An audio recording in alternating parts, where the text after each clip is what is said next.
Good morning. आज से हम इनकम टैक्स में प्रैक्टिकल क्वेश्चंस जो है वो स्टार्ट करते हैं। तो कुछ क्वेश्चंस कराऊंगा मैं आप लोगों को प्रैक्टिस के लिए, और थ्योरेटिकल पोर्शन सारा आपको बता ही दिया है, तो उसको अच्छी तरह से पढ़िए, समझिए। कोई प्रॉब्लम हो तो पूछ सकते हैं। तो सबसे पहले फर्स्ट क्वेश्चन क्या है, देखो इसका। मिस्टर कुंदन जो पहली बार सर्विस में आया है 1 जून 2014, 1 जून 2014 को पहली बार सर्विस ज्वाइन की है इसने, और इसका पे स्केल जो है 15,500, 20,800 और 24। पे स्केल के बारे में समझाया था मैंने आपको। उसके बाद उसके एम्प्लॉयर ने उसको 2 एडवांस इंक्रीमेंट दिए हैं, 2 एडवांस इंक्रीमेंट, ठीक है। तो असेसमेंट ईयर 2019-20, हालांकि अब जो नई बुक आएगी उसमें 20-21 आएगा, लेकिन फिलहाल हम पुरानी बुक से ही कर रहे हैं क्योंकि नई बुक्स मार्केट में अवेलेबल है नहीं। तो एक बार 2019-20 की निकाल लेता है, उससे कोई फ़र्क नहीं पड़ना है, ठीक है ना। तो क्या क्या चीज़ें पूछा है अपने को, उसकी सैलरी, बेसिक सैलरी कैलकुलेट करनी है अपने को। बेसिक सैलरी मैंने आपको निकालनी बताई थी, 2 पॉइंट में कैलकुलेट करनी है। यदि वो गवर्नमेंट एम्प्लॉय है तो कैसे होगी, और यदि वो नॉन गवर्नमेंट या प्राइवेट एम्प्लॉय है तो कैसे होगी। पहले हम लेते हैं, if he is a government employee यदि है तो आप देखो उसकी बेसिक सैलरी कितनी होगी। स्टार्टिंग में जब वो 1 जून 2014 को लगा है तो उसकी सैलरी होनी चाहिए 15,000, लेकिन उसको 2 एडवांस इंक्रीमेंट मिल गए हैं। 500 रुपये का एक इंक्रीमेंट है, तो 500 के 2 इंक्रीमेंट, मतलब 15,000 प्लस 1,000, 16,000 रुपये में नौकरी लगा है। तो नौकरी जो लगा है वो 16,000 रुपये में लगा है। तो 2014-15 में उसकी जो सैलरी रहेगी वो 16,000 रुपये रहेगी, ठीक है ना। उसके 1 जून को लगा है ना, तो पूरी डेट ही लिख लेते हैं। 1 जून 2014 से 31 मई 2014, पूरा 1 साल कर लेंगे इसको, तो उसकी सैलरी जो है वो कितनी लगेगी, 16,000 रुपये रहेगी।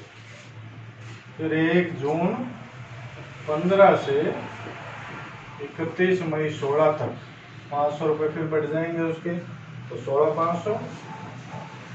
1 जून 16 से 31 मई 17 तक 17,000। 1 जून 17 से 31 मई 18 तक 17,500, और 1 जून 18 से 31 मई 19 तक 18,000। इतने में अपना काम निकलेगा। मुख्य रूप से आपको जो सैलरी निकालनी है वो निकालनी है, यदि गवर्नमेंट एम्प्लॉय है ना ये, तो गवर्नमेंट एम्प्लॉय के लिए मैंने आपको बताया 1 महीने डिले होती है सैलरी हमेशा। तो आपको मार्च, अपने को असेसमेंट ईयर 2019-20 है, तो प्रीवियस ईयर 18-19 है अपना। तो मार्च 2018 से फरवरी 2018 तक की सैलरी लेनी पड़ेगी, वो इसकी बेसिक सैलरी। तो मार्च 2018 से यहाँ से देखो 18 तक ये चल रहा है, मार्च और अप्रैल मई 3 महीने तक तो 17,500, तो 17,500 इंटू 3 प्लस उसके बाद 18,000 रुपये हो गई है। तो बाकी के 9 महीनों के लिए 18,000। 3 महीनों के लिए तो 17,500 है, मार्च अप्रैल और मई 18 तक 17,500 है, और उसके बाद 18,000 हो गई है, तो 9 महीनों की 18,000 रुपये हो जाएगी। तो दोनों मिला के 2,14,500 रुपये उसकी बेसिक सैलरी, ठीक है। लेकिन यदि वो नॉन गवर्नमेंट एम्प्लॉई है, गवर्नमेंट एम्प्लॉय में तो आपको 1 अप्रैल 2018 से मार्च 2019 तक की सैलरी लेनी है, ठीक है ना। तो अप्रैल मई 2 महीने तो 17,500 से काउंट हो जाएगी, ठीक है ना। तो 17,500 तो 2 महीने हो गए और 18,000 रुपये 10 महीने हो जाएगी, पूरा 12 महीनों की कैलकुलेशन हो जाएगी अपने पास में। तो कुल मिलाकर 2,15,000 रुपये उसकी बेसिक सैलरी हो रही है साल भर, ठीक है। गवर्नमेंट एम्प्लॉय है तो आपको मार्च से फरवरी तक कैलकुलेशन करनी है, और नॉन गवर्नमेंट एम्प्लॉय है तो अप्रैल से मार्च तक की कैलकुलेशन कर लेनी, ठीक है।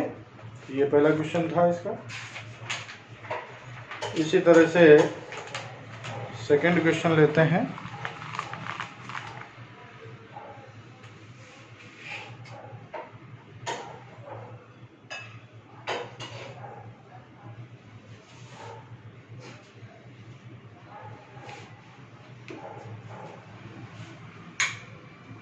सेकंड क्वेश्चन में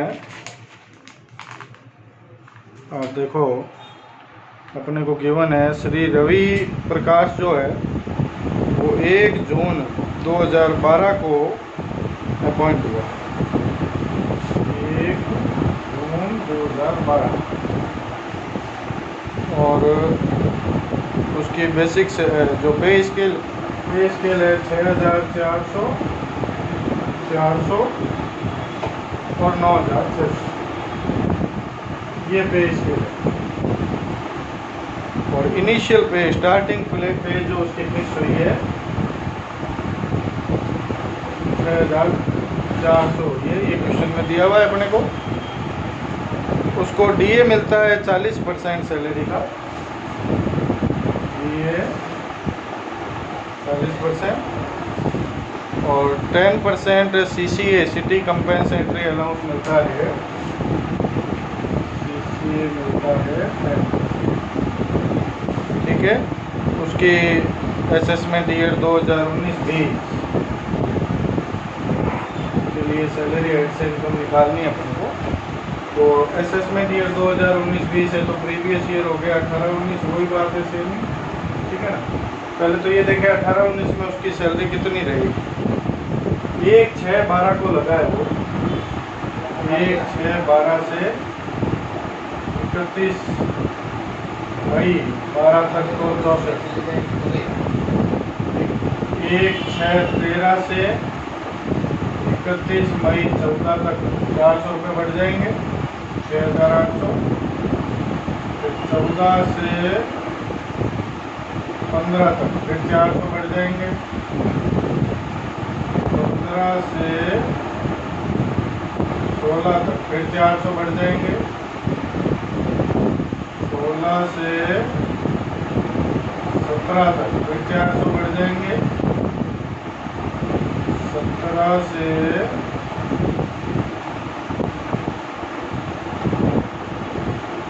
18 तक फिर 400 बढ़ जाएंगे, और 18 से 19 तक फिर 400 बढ़।